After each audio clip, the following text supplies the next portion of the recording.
it should become obvious why things like pornography, not just the accessibility of pornography, but the intensity of pornography, can negatively shape real-world romantic and sexual interactions. This is a serious concern. The discussion is happening now.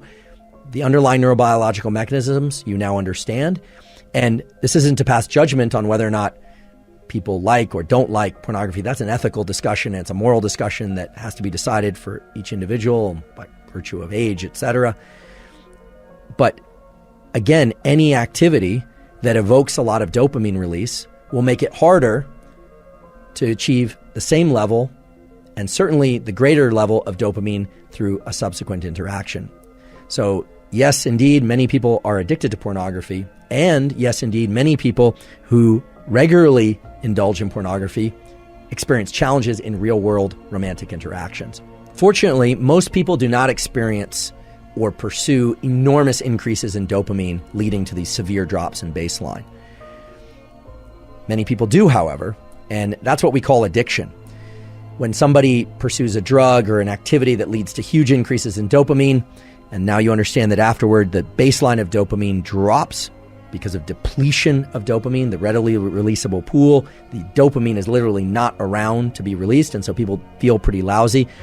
And many people make the mistake of then going and pursuing the dopamine evoking, the dopamine releasing activity or substance again, thinking mistakenly that it's going to bring up their baseline, it's going to give them that peak again.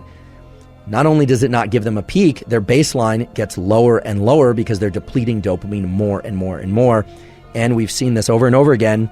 When people get addicted to something, then they're not achieving much pleasure at all. You even see this with video games. People will play a video game, they love it, it's super exciting to them, and then they'll keep playing and playing and playing, and either one of two things happens, typically both.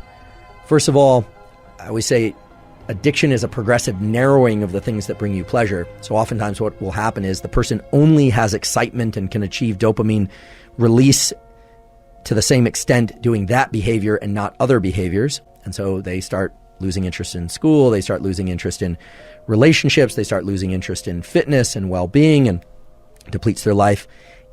And eventually what typically happens is they will stop getting dopamine release from that activity as well, and then they drop into a pretty serious depression.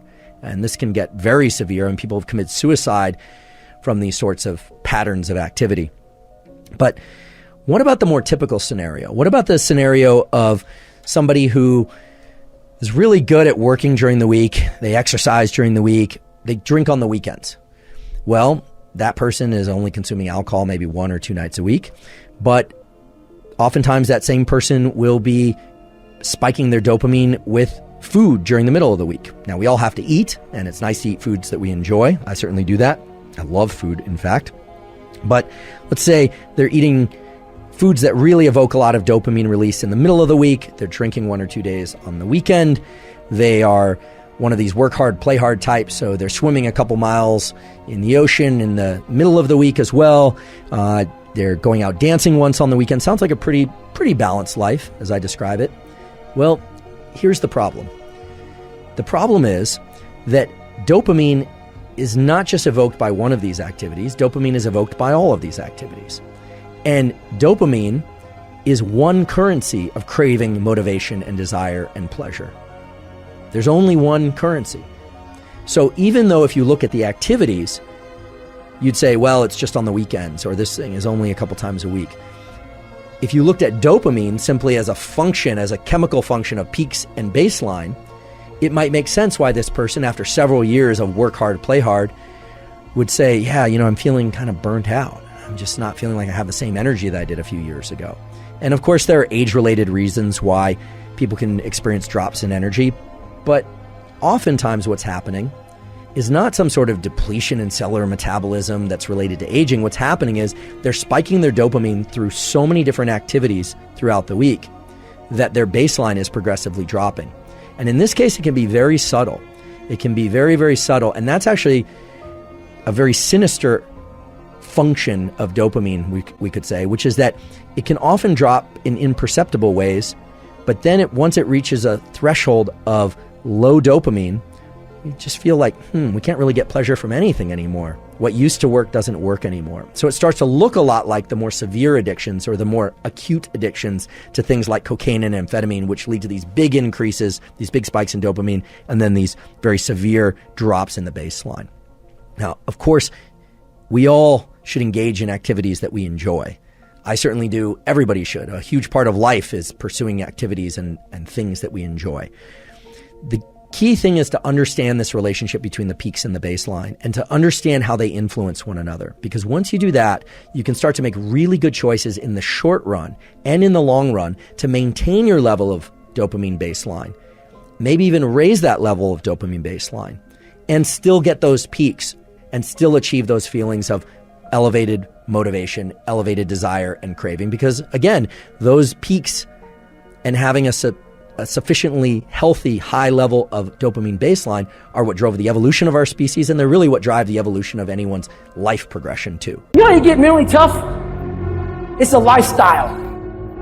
Instead of hitting that fucking snooze button in the fucking morning and not making your bed, not cleaning your house, you don't hit the snooze button. You get up. You don't want to go run, you go run. You don't want to go swim, you go swim. You don't want to make your bed, you make your bed. You don't want to clean your house, you clean your house. You don't want to study, you fucking study. That's how you start to callous your mind. It's going to suck. It's not going to be fun. Do something that sucks every single day of your life. That's how you grow. And do you have any advice on what to do with porn and masturbation? The less porn, the better. That's my advice.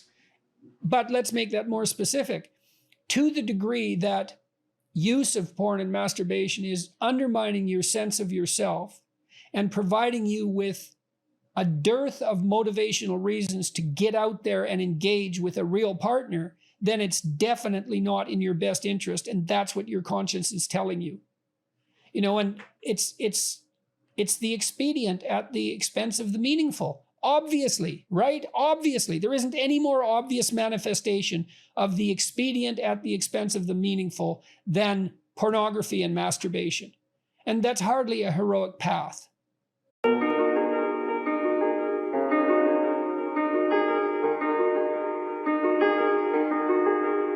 One of the things that I think everybody who I know who used to be poor, like when you haven't made it, when you're broke, you always feel like it's never going to happen. Right. You always feel like it's completely out of touch. Like, I'm poor, I'm always going to be poor, this fucking struggle's never going to go away. But when you're around people who used to be poor too, but they figured out how to do it, you go, oh, they're just a fucking person. Right. You know, and when you see some dude and he's in some corner office in some giant ass building and he's a CEO of the company, you can't imagine that at one point in that guy's life, he was fucked up. At one point in his life, he was depressed and lost and failing in school and couldn't figure it out, you know, and was wondering about his future. And almost every successful person that I've ever met had some crazy adversity early on. They figured their way through that, and then they figured out how to become successful, partially even because of that. So when you're on like a train and everybody's all together, I think it's one of the best sort of ways to keep that separation, that us and them separation, with like the classes especially. Because that's a real fucking mindset of rich people and a real mindset of poor people. That there's two different groups of us. But it's so stupid. It's just a bunch of people and they're on the same journey that you're on in a different direction, just maybe a little bit further down the road. Or maybe they didn't stop as many times as you did. Maybe they didn't get flat tires. Maybe they didn't, you know, have as many potholes in the road. But we're all just on this fucking same thing. We're all just people. So when you look at some dude, you know, you're poor and you got holes in your sneakers and some guy's got a Rolex on and he's wearing this expensive suit and he's got cufflinks and he's checking his newspaper and reading the Wall Street Journal, and you look at his expensive shoes like, this motherfucker's got some money, man. How the hell did he do that? And I'm here a loser. He just did it. He's just a person just like you, man. Every single person who has ever done anything worthwhile or exceptional or difficult or extraordinary, anyone, whether it's great artists or authors or mathematicians or whatever the fuck it is, Everyone encounters difficulties. There is no easy road. It does not exist. It is impossible. Everyone has issues. If you have time to pursue a hobby, if you have time to do anything in your life, you can better yourself. And here's one way you never better yourself. When you come up with excuses for why other people are successful and you're not. That shit is fucking dangerous. When you give yourself an escape. Yeah, well, that's easy for you to say. You know, you do this, you do. And to trust me, everybody has a hard road.